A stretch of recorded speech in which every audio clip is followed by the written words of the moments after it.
Hello দর্শক বন্ধুরা, আশা করি তোমরা সকলে ভালো আছো।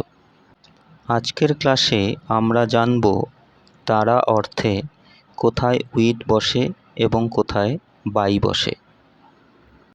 তোমরা সম্পূর্ণ ভিডিওটা শেষ পর্যন্ত মনোযোগ দিয়ে দেখবে। এবার আমরা একটা ভিডিও দেখব।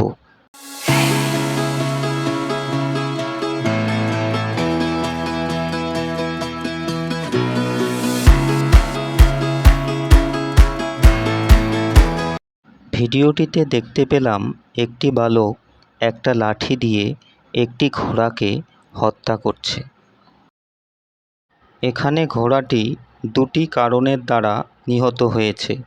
প্রথমটি লাঠি এবং দ্বিতীয়টি বালক।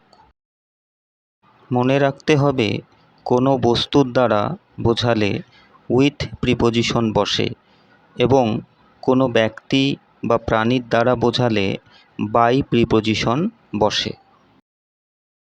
তাহলে ভিডিওটির পরিপ্রেক্ষিতে আমরা বলতে পারি, the horse is killed by the boy with a stick.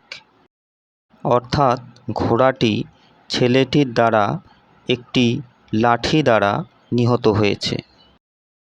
এখানে লক্ষ্য করো, ছেলেটি প্রাণী, তাই তার সামনে বাই বসেছে এবং লাঠিটি জড় বস্তু, তাই তার সামনে উইথ বসেছে।